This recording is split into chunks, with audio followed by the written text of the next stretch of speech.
Temirtağ Toru'nun 31 iyuldagi xabarda bildirishicha, atalmış Uyg'ur Abdunum rayonlik partiya komitetining muavin sekretari, tashviqot bo'limining bo'lim boshlig'i Jang Chunlin Sharq Turkistonning madaniyat yodgorliklar xizmati to'g'risida tekshirishda bo'lgan. U tekshirish davomida boshqarishni kuchaytirib, madaniyat yodgorliklarini qo'g'dash, foydalanish va uningga varislik qilish saviyasini umumyuzlik o'stirib, Jonxo millati o'rtaq gavdasi engini mustahkamlashni mo'l tarixiy oziq bilan ta'minlash kerak deb bildirgan. Yaqindan beri Xitoyni atalmış Xinjiangni madaniyat orqali oziqlantirish, Jonxo millati o'rtaq gavdasi engini kuchaytirish qatorliq razil planlarini ta'kidlab, xitoylashtirish siyosatini ijro qilib keldi.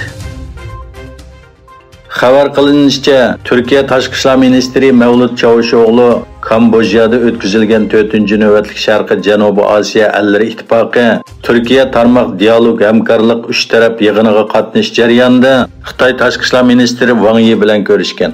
Uchrashda Xitoy bilan Turkiyaning ikki taraflik munosabati, shundaqla rayonlik va dunyoviy masalalar muzokara qilingan. Çavuşoğlu o'zining ijtimoiy taratquv hisobida biz Uyg'ur turklarga ko'ngil bo'ladiganligimizni yetkazdik dedi.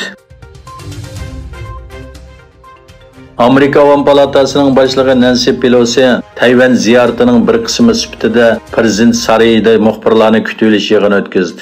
Amerika Avam palatasining boshlig'i Nancy Pelosi Tayvan ziyaratining bir qismi sifatida Prezident sarayida muxbirlarni kutilish yig'ini o'tkazdi. Pelosi Tayvanga bergan va'dasidan voz kechmaydiganligini aniq ifodalab, Tayvanning qarshilik orali deb tasvirladi. Tayvan prezidenti Tsai Ing-wen Pelosiga davlat ordeni taqdim qildi.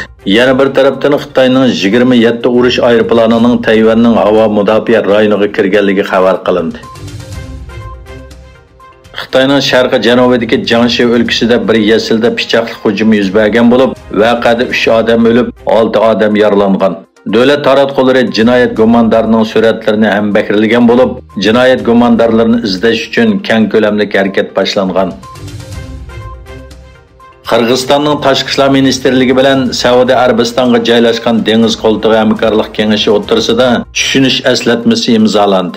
Tashqi ishlar ministrligi axborot markazining bayonotiga qaraganda, Pars qo'ltig'i Arab davlatlari hamkorlik kengashining bosh kotibi Naif Falah Muborak Al-Hajruf Azerbaycan va O'rta Osiyo ziyaratining bir qismi sifatida Qirg'izistonning poytaxti Bishkekda ziyoratda bo'ldi.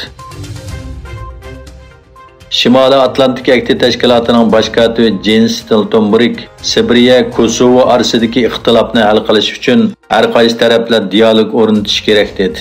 Stoltenberg ijtimoiy aloqa to'g'risida qilgan bayonotida Sibiriya prezidenti Aleksandr Vuchich bilan Kosovoning shimolidagi jiddiylik to'g'risida telefonlashganligini bayon qildi.